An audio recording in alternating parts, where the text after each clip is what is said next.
Hey everybody, Not So Frog. Sorry if it's a bit loud with the audio and everything. I don't know what the hell's going on. It's like fucking 7 o'clock and somebody's mowing the lawn. I don't know how that works. Like middle of fall. Whatever. Anyways, this is pretty cool. I think that's pretty cool. Check this out.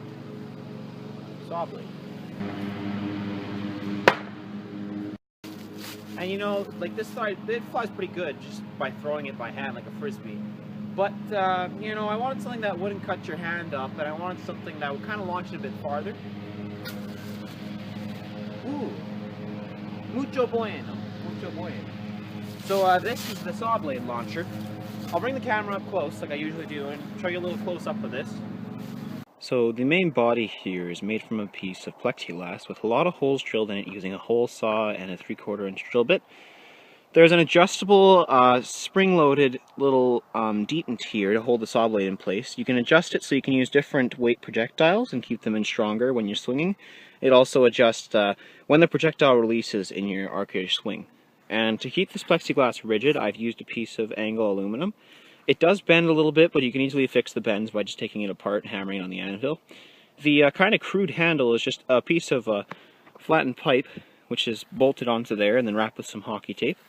And on the end of it, I just found a little rubber piece that I use as a pommel. And that's the whole construction. I'll show you how it works now. This is a rip saw blade commonly seen on a rip saw, or whatever you want to call it.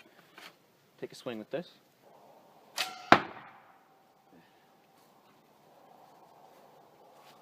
Pretty good. How about a CD? Zip cut disc, one that was used up on my angle grinder. Multiple zip cut discs. That's pretty cool. An even bigger saw blade, and this is used on a chop saw. Very heavy. Let's see what it does. We need it. Oh. Ouch. Another chop saw blade from the olden days, even bigger.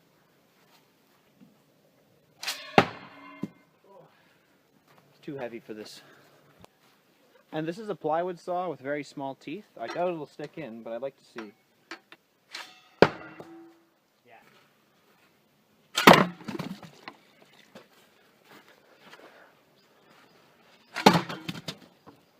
So yeah, I had to cut the recording short early, as I've had to do in a couple of videos now, just because it's fall, winter's coming, days are getting shorter. Not much I can do about it. Also, it's really cold too, so my phone tends to die a lot, which takes up even more time to charge it, because it's the camera I use, right? So, yeah, that's good enough for me though. I think that kind of proves my point that this thing works. I was actually planning, since I'm sure a lot of you will ask to make some sort of gun thing, I was actually planning to make some sort of gun that shot saw blades, and it was based on a trap thrower. So basically a sideways catapult that's spring-loaded with an extension spring, and this would launch the saw blade just like this. And this is actually where the arm is from. The arm was basically mounted on a pivot, and then it would swing like that. So it did work, it's just it was really weak, and it kept breaking over and over, and it couldn't launch the saw blade more than like maybe 5 feet. You need some kind of like crazy spring, you need like a 300-pound spring, and all these crazy parts and stuff like that I simply don't have. So I just went the good old-fashioned way and just swing it manually like a sword. And I think that's pretty cool. It looks like a pretty cool sword to me. I think it's pretty cool. In the future, I might try and make another one of these and maybe make this out of steel and make it like a giant saw blade / machete hybrid or something. I don't know, just a crazy idea. I'm playing too much Bloodborne. But yeah, I don't know. For now, this is pretty darn cool. I like that a lot. And yeah, I guess that's it for today. Thanks for watching. If you want to see more stuff like this, there's definitely more saw-related stuff coming up, wink wink. And thanks for watching. I'll see you later.